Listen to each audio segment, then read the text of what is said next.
So I have a kind of special place in my heart for people that owns MSPs and work for MSPs. I've been working with the MSP industry now for about 7 years, and in that time, I've helped probably 20 or 30 MSPs literally double and triple in size. And the way we did that was really forging a kind of close working relationship between me and the owners of these MSPs. And really, in effect, changed their business life in a way. Our association or our group working together. There were many of the MSPs I started with that were like 1.2, $1.5 million when we started, and today they're one is like 5 million, one is 6 million, and one actually got up to be about 11 million these days. So again, this is me, and this is what we've been doing. This slide I want to spend a little bit of time on because this basically helped me define my mission within the MSP industry and how I could help you guys. So I spent a lot of time with a company called TBG, Taylor Business Group, and it's a company that does peer groups and does basically development and benchmarking for MSPs of all sizes. So it could be companies that are just starting out to be MSPs to people who have been in the MSP business 15 to 20 years. And what I noticed pretty early on was fascinating to me, which was, I want to say basically about 85% of the MSPs I worked with grew and hit a certain sales level. Sometimes it's 1 million, sometimes it's 2 million, sometimes it's 4 million.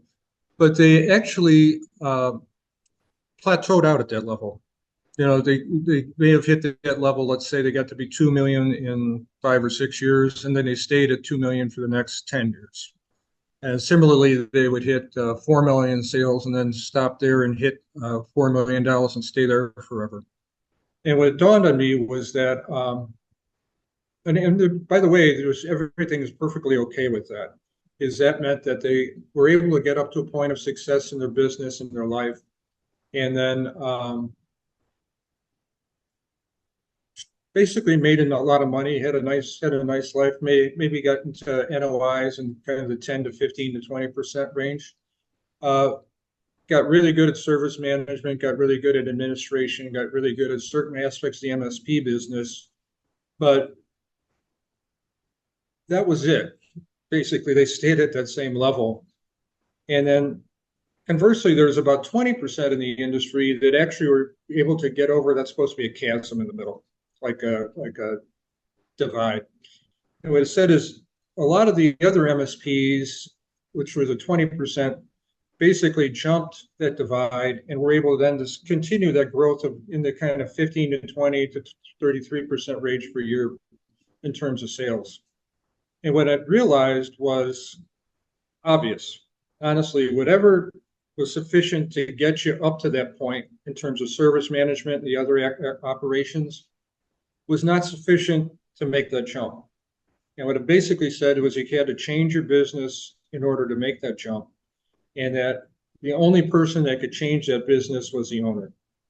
It didn't help to hire people, didn't help to outsource things. Basically, if you wanted to make that jump and become a scalable business that started to have more sales revenue and made a lot more, had this kind of logarithmic growth, you had to fundamentally become a different business, right? Almost by definition.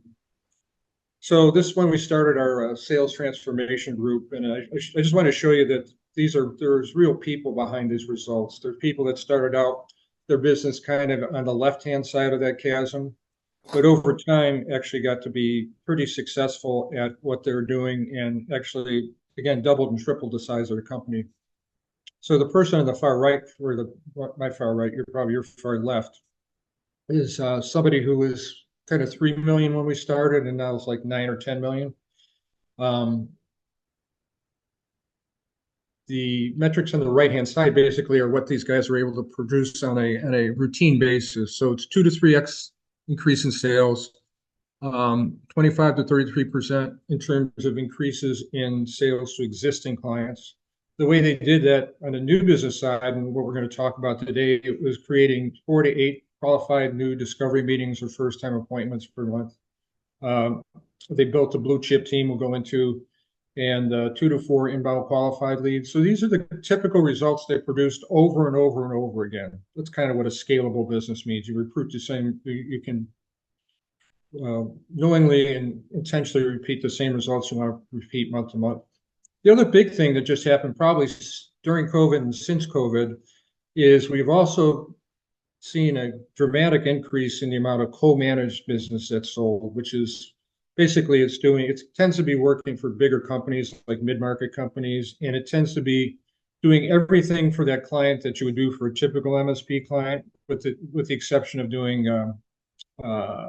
help desk, the first tier help desk, right?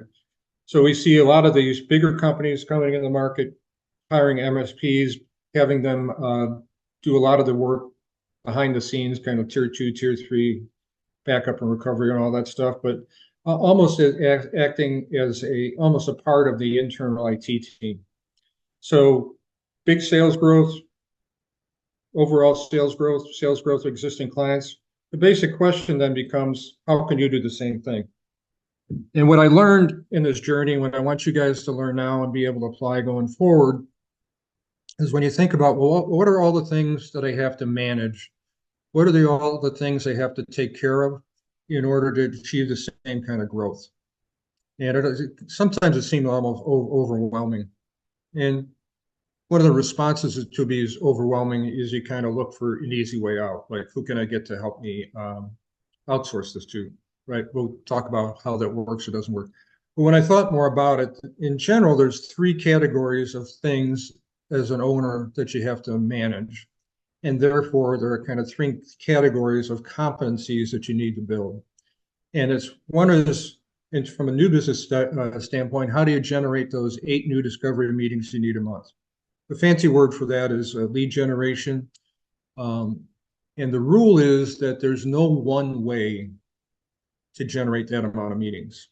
What we have learned is that you have to have a portfolio of prospecting activities or marketing activities, or different words for the same thing, that puts you in front of a lot of potential clients, honestly, a huge number of potential clients, so that you can create, again, these 8 discovery meetings with people that meet your standards for being a potential client.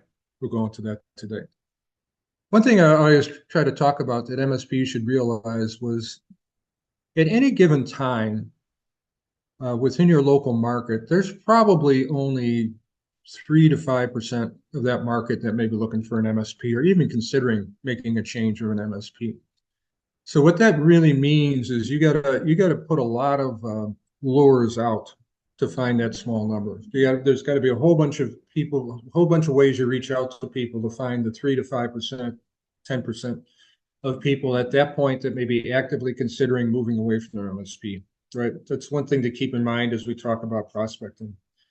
The second big category of things you have to worry about is the sales process. And this could be from either the client side or from the net new client side.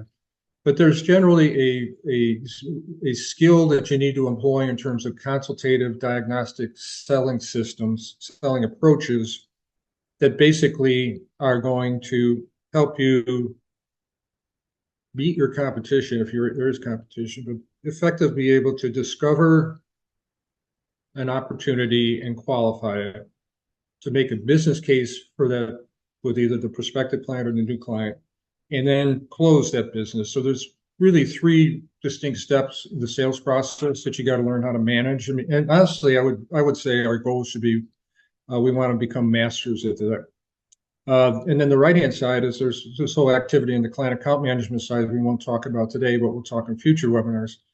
That how do you build the best relationships possible? Again, another thing I say pretty flippant, it sounds flippant, but it's actually true, is MSPs are basically in the relationship business, right?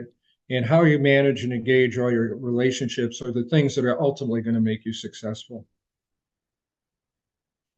So as we go through this presentation, we talked about building a client team, and I mentioned it in the context of the sales transformation group we've put together. So we talked a lot about the owner's competencies. The second part of that is you got to commit yourself to recruiting, managing, building the best blue chip team that you can.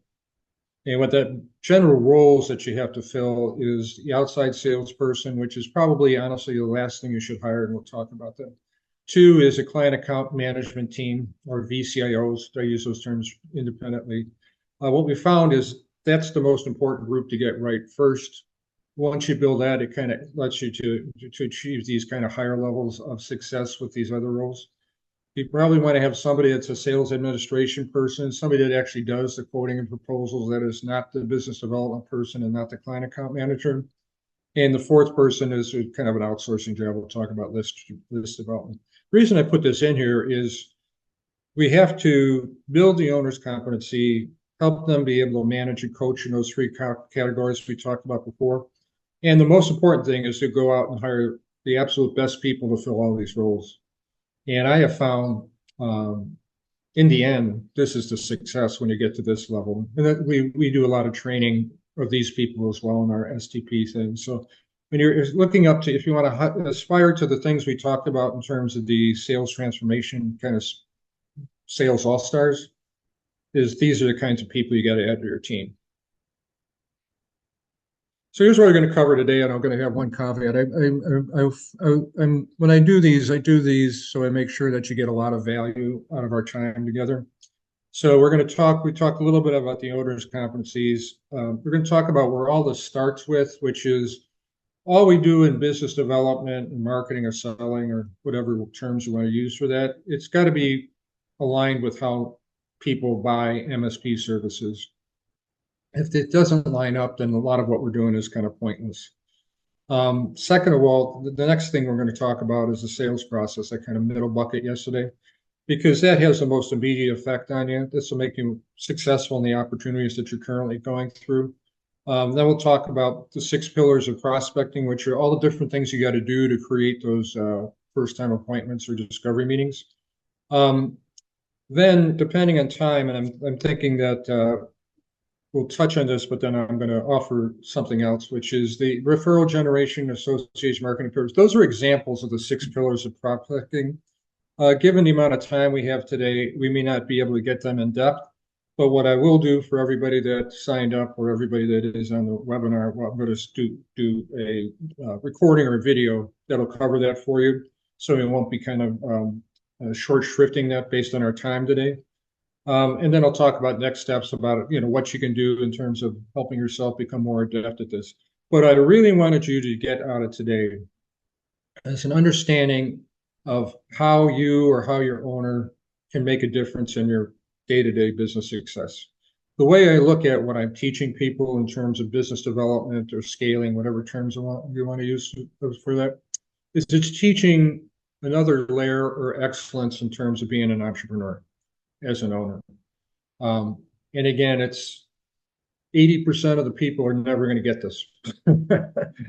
So my hope is that you guys are going to get it and not get it, but understand it and execute it. I often think about what's the difference between the people that are in the STPI group that are hitting these 25 to 33% revenue increases. And it all really comes down to execution. I mean, a lot of them are not naturally inclined towards business development. In fact, they say the majority of them are not. Not many of them are not like natural networking or natural at sales, but they became so. So what I want to do is give you the essentials today, and then if you stick with me in webinars in the future and we have some kind of relationship going forward, we can learn the other stuff. But these are the most essential things to learn to make a difference. So how do clients buy? How do clients buy MSP services? I learned this, so I came out of kind of the enterprise outsourcing world, which really all the difference was that a lot of the things that were happening to MSPs kind of in the 2010s and all that kind of hit the enterprise market in the 2000s. So a lot of the stuff that is kind of challenges for us today or opportunities for us today were things that in the enterprise market kind of just hit earlier. And what I learned there, and I appreciated when I moved into the MSP industry, is that you've really got to understand how clients buy and what they value for us to have any kind of intelligent discussion about marketing, sales, or business development, right? it's really around, and I work with some of the best companies in the world in terms of relationship management, companies like Accenture and IBM and Cisco. And it was ingrained in us from the very beginning about how to put clients at the center of everything we talked about in terms of business. So if I had a bunch of your clients here, and I asked them the following question, is uh, for those of you that really value and kind of appreciate your MSP and see them as really making a difference in your business and your client in the client's business, what is it that you like about them? What attributes do they bring to the table that make them valuable to you? And in 100% of the cases, they're going to answer in two ways. They're going to say, I have a really good personal working relationship with the owner and the people at the company that I work with. And then two is they provide me sound, practical business advice that makes a difference in our business. So again, if they're looking at their relationship, and particularly people that would put their relationship with you as to the highest value in the business, what they would do is they look at this pyramid from the top down. So they're saying, with my MSP, do I get personal chemistry? How do I work with them? How deep is their understanding of my business? How impactful have their recommendations been? What is it that they do that help make me more successful? Now, instead, if you ask them about people that are the bottom of the pyramid, the same question, and they kind of looked at this from the bottom of the pyramid up, what they would tell me would be basically that their MSP is a good vendor, right? They don't particularly see themselves as having any kind of strategic relationship with them, any kind of close relationship with them. That they are people that, in the kind of scope of what they do for a client, they do a very good job. So the way they kind of put the MSP in this little MSP box and say in that little box, they do a really good job, but they don't really impact my business or me much on a kind of day-to-day, week-to-week, month-to-month basis, right? So again, they would kind of say that they're a good, solid vendor. And the one level up from that is they would say, yeah, they do in the context of that, they got people that kind of manage our account would be the terms they would use, and that they actually pay attention to communication and they follow up. So they're pretty good at kind of relationship management, but they don't go beyond that, right? And so the way I look at that is kind of at the bottom level is kind of the threshold. Like nobody's going to work with a horrible vendor for a long period of time, right? They're okay, they're adequate, but it takes special effort or special qualities or special competencies to move up those levels on the pyramid. More importantly, though, and what we're going to talk about today too, is the behavior of the MSP can make them stay at that vendor level, right?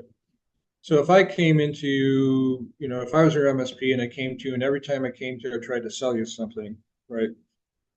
They would look at you at the very bottom level, right? If all I talked to you about was technology, security, stuff that I didn't understand or value, I'd put you at that bottom level, right? So the main thing we want you to take away here, and actually two key things to take away too. When you're working with a prospective client, like in a new business development, you want to behave as if you're already at the top two levels, right? The more you behave like a consultant, or the more you behave not like a vendor and not like a salesperson, the more that a prospective client's going to view you at those top two levels. Similarly, with your existing clients, if I ask them about the quality of their business relationship with you, they're going to put you, different clients are going to put you at a different level in terms of this pyramid. Some clients are going to put you at the top of the pyramid. Some clients are going to put you at the bottom of the pyramid, and some of the majority is going to put you in the middle, right? So it says part of our purpose as an MSP is to intentionally build our relationship over time, so that we're higher and higher on this pyramid with more and more of our clients. We talk about that a lot in another seminar, so I won't touch on this, but we're mostly going to use this in terms of new business development. Second thing we got to realize is clients don't care as much about technology as we do, but what they do care about are things that are going to be atop this line, right? When you talk to owners or you talk to C-level executives or even managers in a prospective client's business, when they think about technology, they're thinking about how does it affect end users? How does it affect our most important business processes? How does our line of business applications impact and help our business, right? So it's really going to be around what it is we do. What they care about technology is when I invest in the technology in those above the line boxes, right? Uh, how does it affect or how does it impact my business? Unfortunately for MSPs, a lot of what we do is below that line, right? It's middleware, it's kind of network infrastructure, it's different forms of hardware and software and all that. All that stuff is kind of what we work on tends to be invisible below the line stuff. So what we got to do is in terms of our marketing, our prospecting, our business reviews, our discussions with clients, we got to show how the things below the line affect the things above the line, right? So in effect, we got to be a good consultant. We have to be a good advisor about why infrastructure is important, how it affects some things that are kind of more important or more top of mind to our clients in terms of business development, right? So what I want people to realize when we show up and we behave, I have a feeling this is one of those reasons a lot of MSPs don't get beyond that kind of chasm area, is if all we're talking about is stuff that's important to us, which is below the line stuff there, and bottom of the pyramid stuff here, is we're missing the boat, right? We got to be able to engage with end users in the context that they think about technology, and we also got to be behaving in a way that has prospective clients thinking that we're kind of going to be operating at the top two levels of this box. I know I'm going fast, but that directly then applies into the sales process, right? What we got to do is sell and engage with prospective clients based on that section we just went through. What is it that they care about? What is it they value? And then how should that be reflected in the way that we engage and sell with them or have dialogues with them, right? So I've been using this slide probably for 20 years. and again, I work I should say this, I consider managed service providers to be professional services businesses. So I came out of the kind of big four accounting world and the systems integration world, outsourcing world. And what I found and what I still find is you could have the most professional person, most seasoned kind of technical person. And when they get in a sales situation, through no fault of their own, they start behaving like a salesperson, right? They'll start talking, they'll talk a lot, they'll try to persuade people to convince them. They're basically exhibiting behavior that, again, puts you at the bottom of that pyramid, right? You're talking about stuff, you talk about your technology, you're talking about yourself, talking about your company is, talking about why you're a better MSP than anybody else, talking about what your offering is. You're getting me just saying the word, getting tired of me just saying the word talk, right? And again, in many cases, it's not intentional. It's just how people behave, particularly people that haven't been trained or people that, there's not been an intervention to stop them from doing it. They're just going to behave like the person here that's a used car salesman, right? Talk, show features instead of. So everything we're going to talk about in the sales process for you not to do that. What we're going to talk about is you need to be on the left-hand side of this. And what this really says is you got to behave like a professional business doctor is a term we use. So you're not going to be talking very much. You're going to be asking questions. You're going to be listening to answers. Right? You're going to be doing things that make you show up as a professional person. In fact, the way we teach this is when you show up with a prospective client or new client, you should behave as if they're already a client. You shouldn't be behaving like you're trying to persuade them to become a client. You should let them experience and feel like what it's going to feel like to be your client. So really what that says is this is a sales system. Honestly, this is probably 80% of the success we've had with people is changing the way they sell. We change everything. And again, that'll be both this and the prospecting section, right? Is what this says is anytime you engage with a client, there should be what we're going to call a qualification process. And the first two steps in the qualification process is, do they fit their criteria as a ideal client, right? We'll talk about what that means. So there's an upfront qualification process, usually over the phone through Zoom. And then there's a discovery process, which is a longer discovery call is what we call it, which is basically the same as kind of you think about it as like the way the doctor would conduct an annual physical or something like that. It'd be basically a diagnostic exercise between you and the prospective client to figure out if it makes sense for you to go further in the sales process, right? So the first two steps in sales is essentially a qualification process, right? The qualification call really is a brief thing, which is to get basically the short story of why you and the prospective client should engage further in the sales process. It says, what's the pain or problem you have? Why is it something that you need to deal with currently? What's your current state with your MSP? Is it, you're just price shopping? Are you definitely get rid of your MSP? Do you not have an MSP? And then you also, on the very first engagement, you want to see if it's a fit in terms of the size of the company.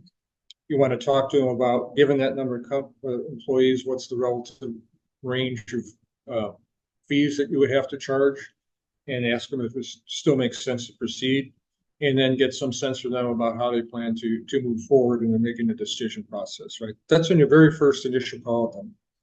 If they're qualified, then you agree to a more intense discovery process. And what that's into now is a deep exploration of pain.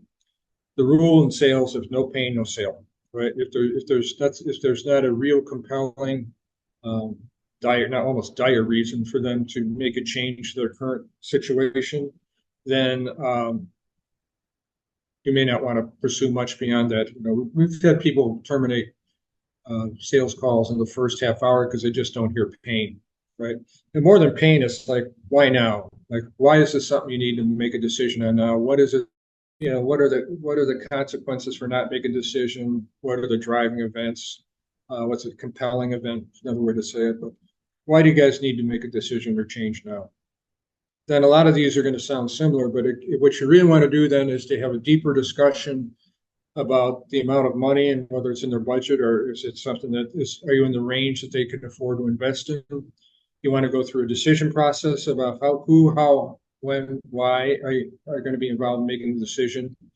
Who's the economic buyer? Who's the critical shareholders, stakeholders is what we use.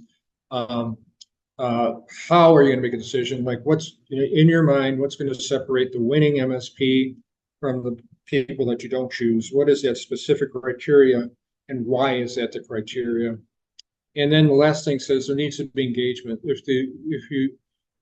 When you agree to engage with people in the sales process, that literally means they have to work with you for you to do the amount of work necessary to figure out whether you can help them, right?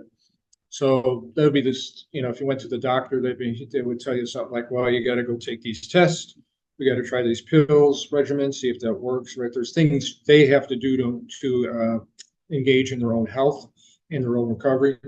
And same as in the sales process, which you'll find the biggest predictor of ultimate success in getting the business or not getting the business is the degree and quality of the engagement that you have with the people in the process, right? So those are the first two steps. And what this says is this is the steps that you need to go through on the discovery call. So it's intended to look like a baseball diamond. Again, we've been using this for decades about how professionals need to qualify people to see if they can help them. Basically, that's the equivalent of the discovery call. Right. So first of all, first base, and this made to look like a baseball diamond because you need to go in this sequence for it to work, right? So the first step is really around who's the client, right? So if you showed up to a prospective client and there are two different people there, you want to know as much about each of those individual people that show up at that meeting as you can.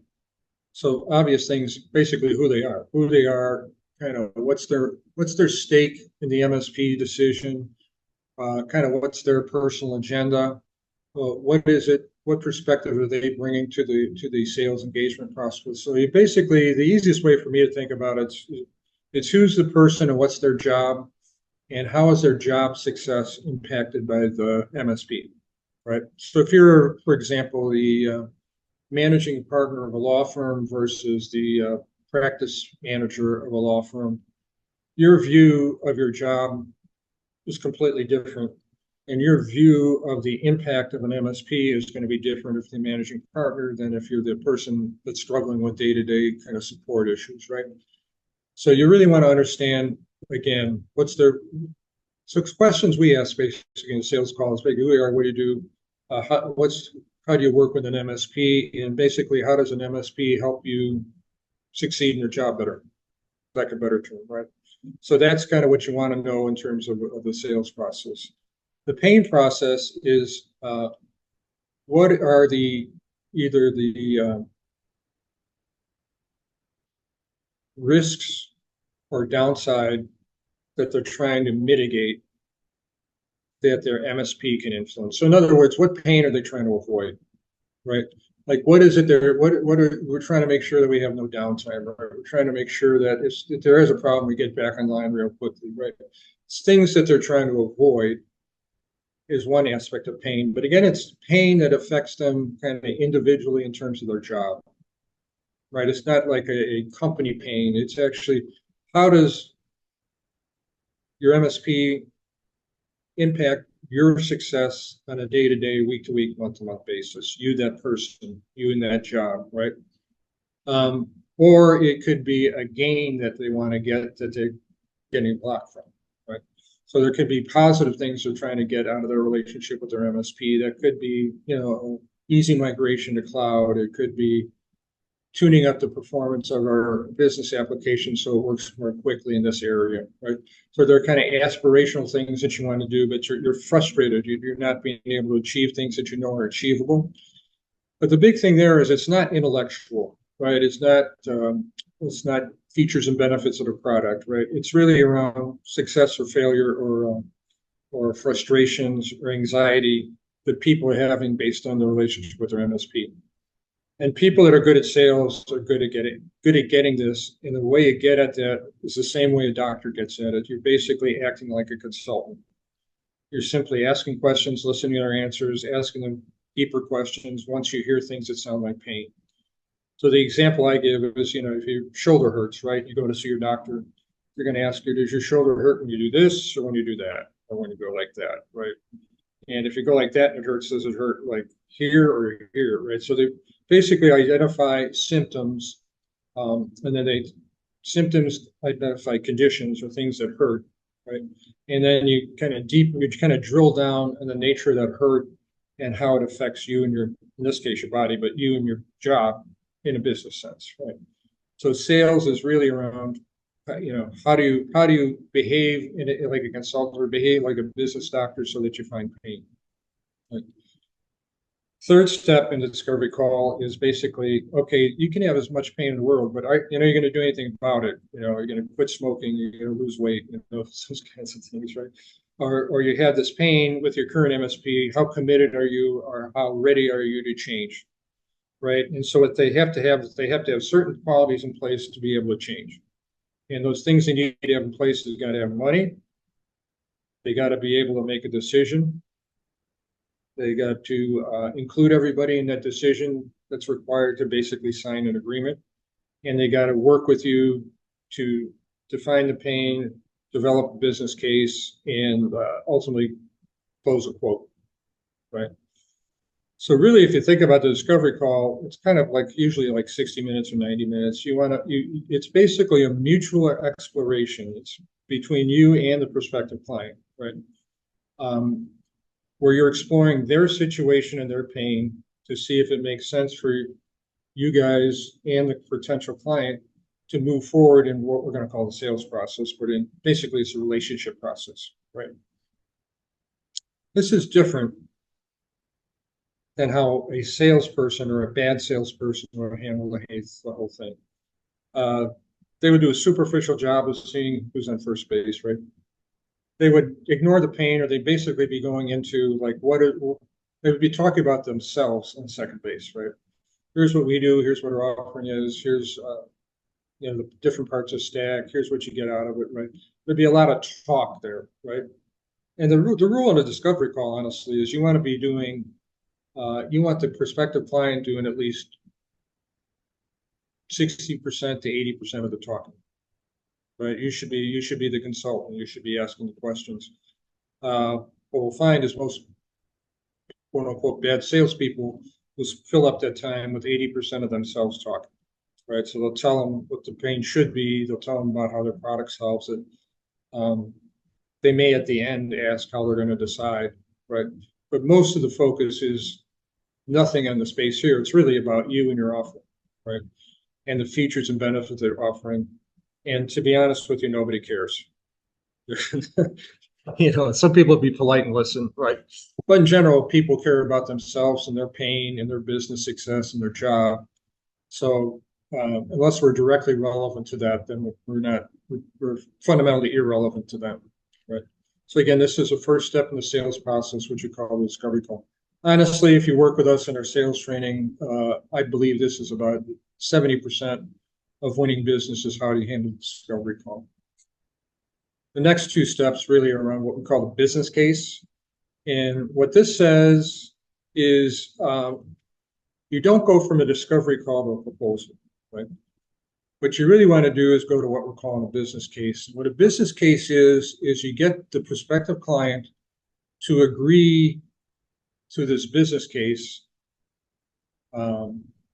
before they have to sign a quote or make any agreement. You want them to agree to basically buy into what it is you can do for somebody, how much that's going to cost, why it's going to work, and get their agreement that it makes sense for you to do a proposal, or it makes sense for you to do a quote, right?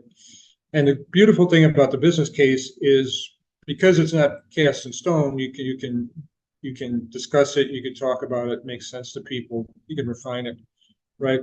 So business case, again, is a step before you do any kind of proposal or quote. It's based on you would do the discovery process. You may, after the discovery process, do some, assessments, some interviews. There's things you can do, honestly, to come up with a stronger business case. But basically, I said we need to get together in the second step of the sales process for us to agree that it makes sense for us to do business, right? Before we use this business case. So business case is really around fundamentally pretty basic things. One is, why is this a business priority for the prospective client? Basically the answer to the why now question. Why is this something that's pain and it has to be solved now? Two is, let's go into in detail about what pain this is going to solve for the client and their business and the people who work at the client, right? So again, no pain, no sale. The pain is the reason from the client's perspective why it makes it absolutely necessary to make a change and hire you as their MSP, right? If you can't come up with that pain, that means you haven't explored it enough, and the client hasn't explored enough, prospective client hasn't explored enough with you too. So then your sales job is really to define the pain. You want to contrast that pain with what's going to be called the pain of not changing, right? Like what's the problem with the current, if there's no pain and the current status quo is fine, there's no reason for people to hire a new MSP, right? They're doing it for some other purpose, right? So what you want to be able to do is to make sure you understand the story and the client agrees to the story about why is this important to your business? What's the specific pain you're going to solve?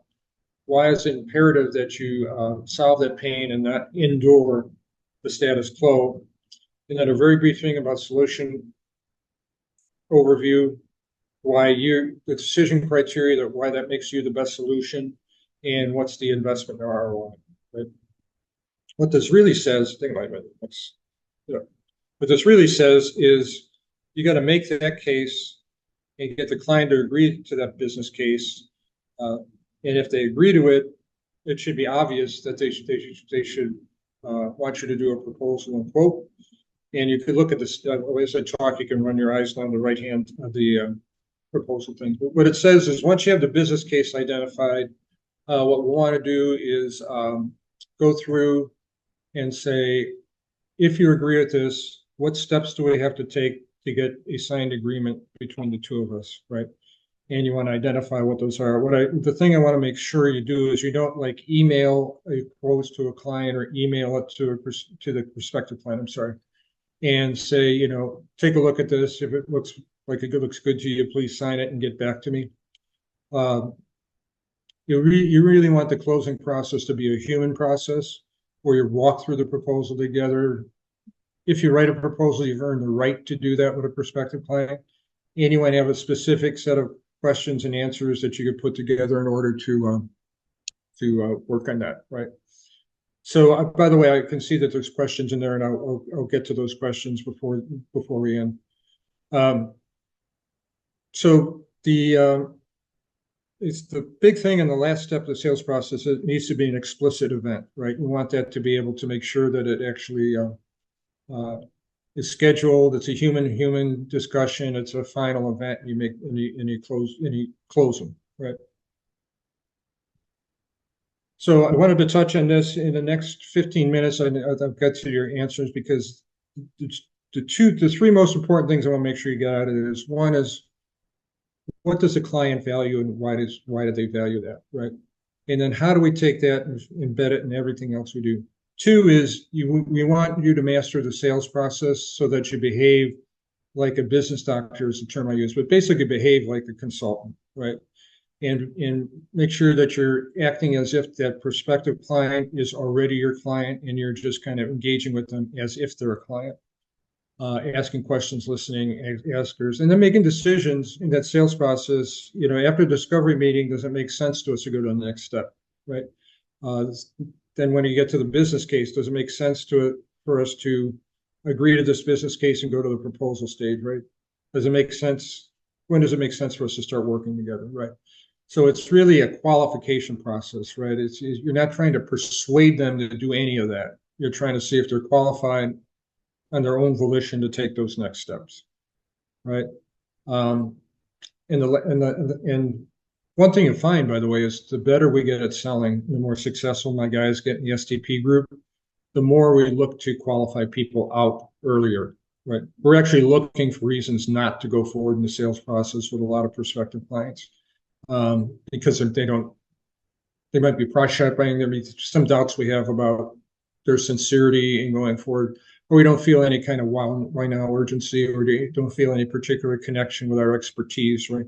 We will actually look to exclude people. So then when we get to actually doing proposals, we have an incredibly high success rate. I would say 2/3 to 75% of the new prospective clients that we propose, we win. And that's because we get rid of the less than perfect, less than great ones before.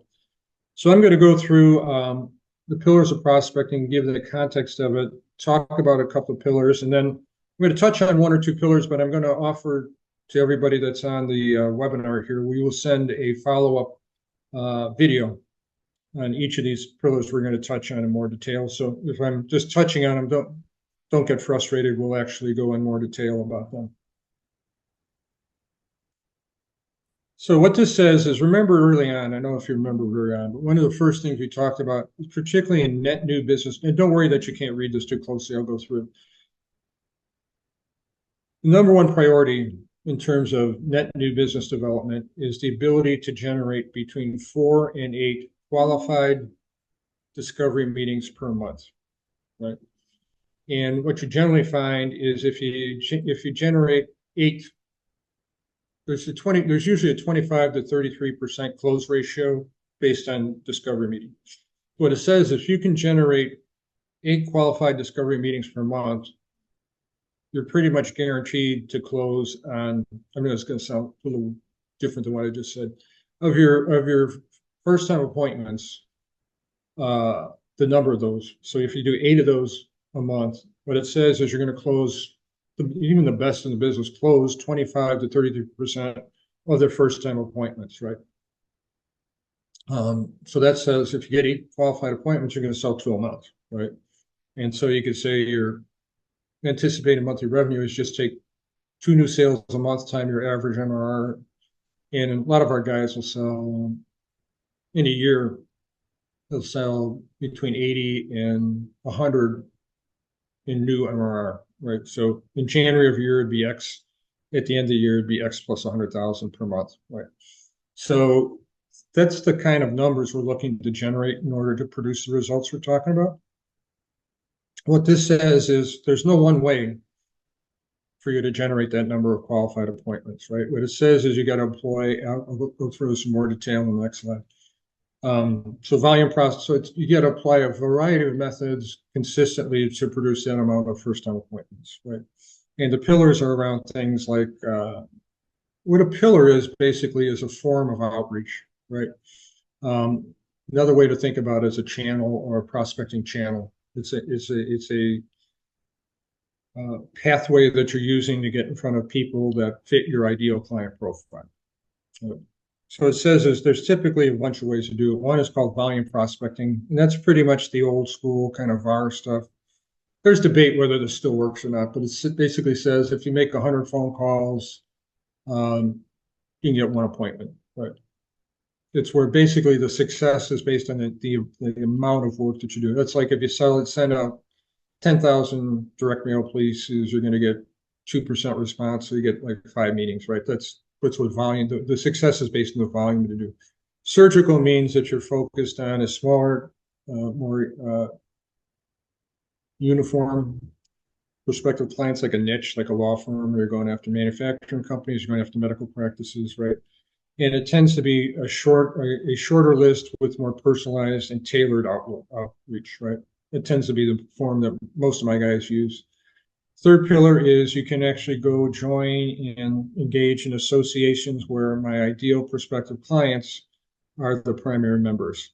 So again, in law firms, it's Association of Legal Administrators or medical practices. There's an association there with manufacturing, could be different groups. But basically what it says is I'm going to join and become engaged in associations where my ideal prospective clients hang out, right?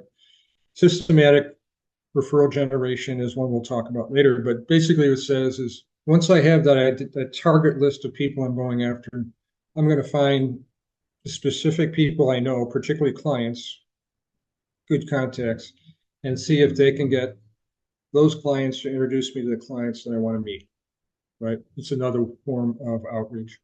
Alliances says I'm going to work with a business partner who already has my ideal prospective clients as a similar target, or that their existing clients may be good potential clients for me, right? There's basically a business partnership where we're going to work together and do co-marketing and co-selling, et cetera. And we're going to try to get those clients together, right? The last box would be basically different forms of marketing. We'll cover this in a future session because it's kind of a broader topic. But it says I'm going to find intelligent ways to market to people. I will talk about 2 ways in particular that work effectively for us, which is to put on your own events and put on what we'll call mini events where you're only trying to attract 4 to 6 people. We'll get into the forms of that. That tends to be underused by most MSPs and also the most effective way to get new lead generation from events, right? So I want to slow down here. So what this basically says is we want to be the best MSP at understanding what clients value and playing into that in all our engagements with them and all our communications with them. 2 is we're going to get really good at sales, and we're going to be better, more masterful at consultative sales than anybody else these prospective clients are going to be engaged with, right? 2 things we actually deliver in the sales transformation plan. 3, it says we're going to market in a varied and innovative way in order to reach out to all those prospective clients and find those kind of 5 to 10% that are engaged in an active consideration of a new MSP, right? It's not 20% of the market or 50% of the market. It's a tiny fraction. It's 5 to 10% at any given time.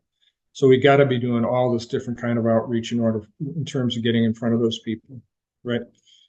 So what we do is basically your marketing plan or your business development plan really says how do we execute, again, part of this is we got to identify who are our ideal prospective clients, and then what are all the different ways we're going to use to get in front of those clients consistently on a month-to-month, quarter-to-quarter basis in order to find those opportunities we need to feed our growth engine, right? So I'm going to touch on a couple of these, honestly, for just a second, but what I'm going to do for those that are interested is I'm going to create a little video that goes into a couple of these pillars in more detail that we'll be able to send to you. And we wanted to keep our time today to about an hour. So what you'll see going forward is we're going to talk to you about basically how to get systematic referrals or systematic introductions. And it's kind of interesting, what you generally find is a typical MSP will get about 4 to 6 referrals a year.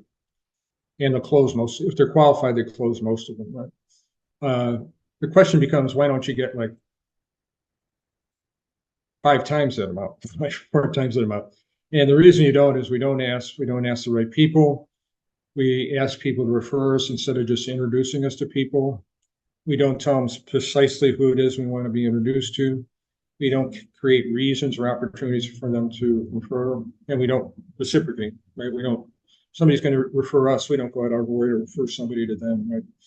So when I send you the video, we're going to talk about the specific process you use, and this will be in the recording too, slides.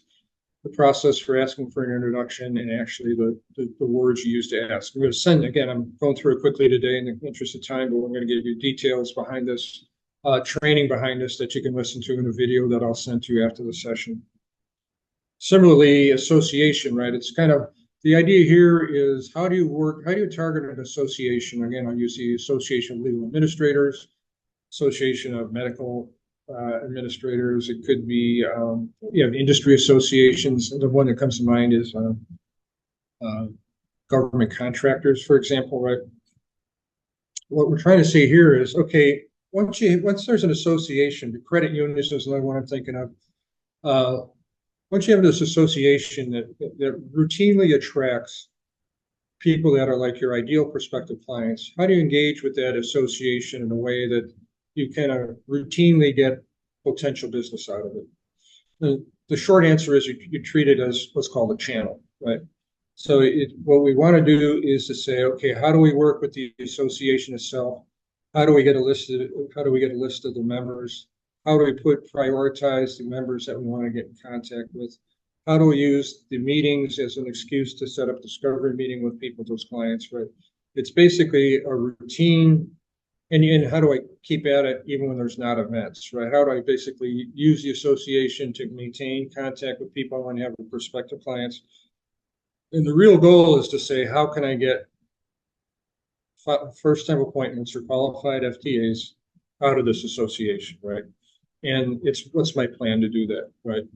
So again, what I'm going to do, if it's okay with people, to make sure we end on time, is I'm going to promise you that I'm going to get you a little video training on how to ask for introductions and a little bit of video training on this association topic so that you can listen to it after the session and be able to implement it, right?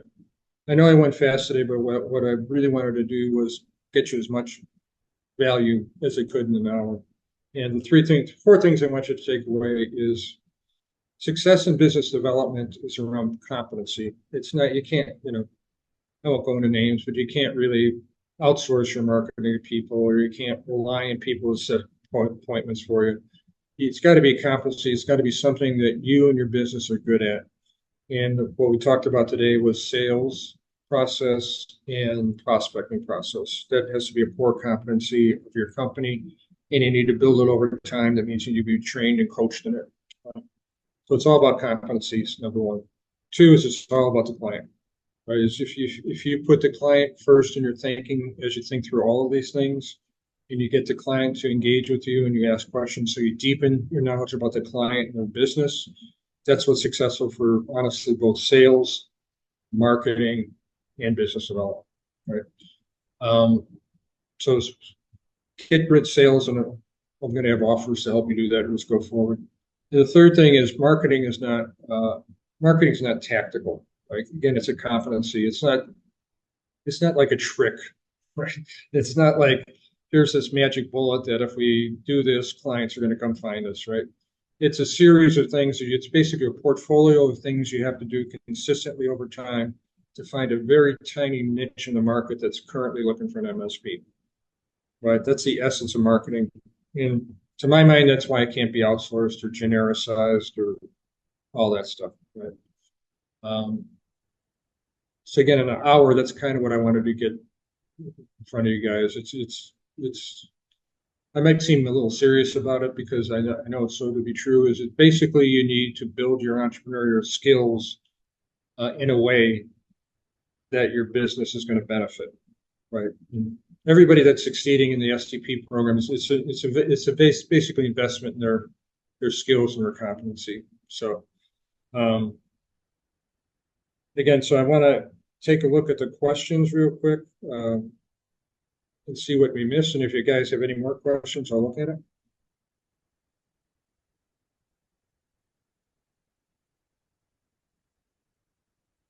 Yeah, I agree with you, Trevor. So what Trevor's basically saying is clients don't understand their pain sometimes. I guess the easiest way I would say it, Trevor. And what it says is sometimes their backups have been failing, their servers, firewalls, isn't big enough to run truck through it. How can we get in front of these prospects who have serious problems and don't have pain yet? So you have to, and the second question is, what kind of questions you ask them, right?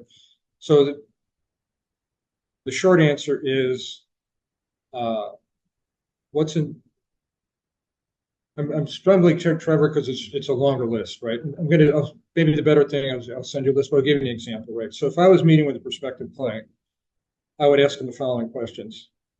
Thanks for inviting us here. Here's who we are, here's what we do. Could you tell us why you called us in? Well, first of all, I'd say from your perspective, why do you think you have a need to talk to somebody about an MSP, right? And they're going to give me a reason. And I would say, I'm going to show you that you don't have to have these brilliant questions. You just have to be a curious human being. So I would say, oh, I'm coming in because I'm not so happy with my current MSP, right? And I say, oh, that's interesting. I've heard pretty good things about them. So what specifically gives you concern about your MSP? They'll say, they don't communicate very well or they don't respond really quickly. I'd say, oh, why is that important? Well, because, my people are downtime. So what's a good example of when they didn't respond, right? So all I'm showing is it's kind of like the doctor. It's kind of like a consultant. It's not like you're not trying to come up with trick questions.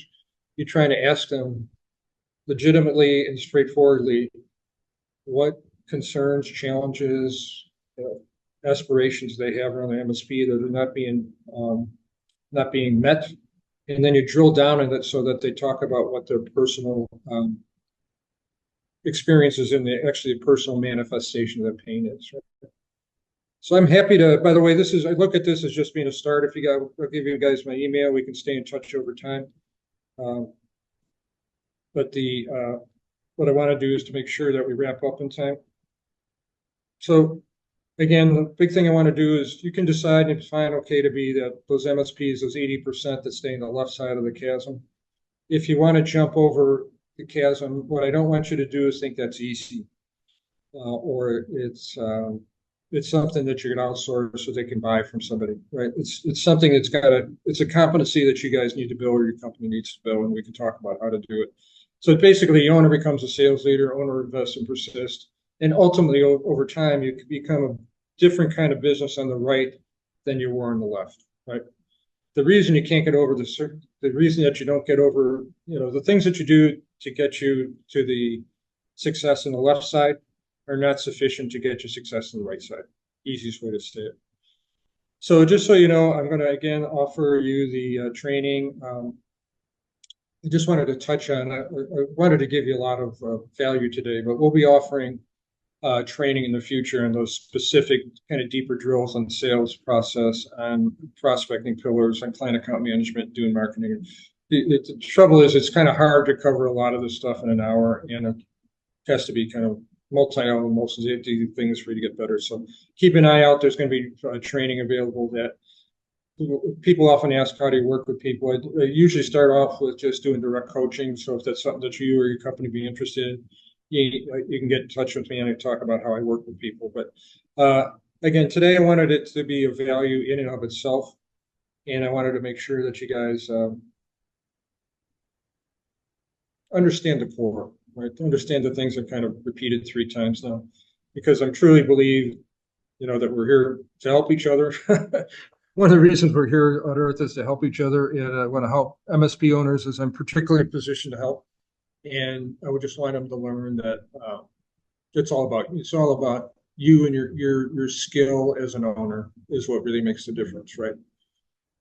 So with that, I promise to get you out of here by 1 o'clock. Again, look for a couple of videos that go into a little bit more detail on the introductions and the associations.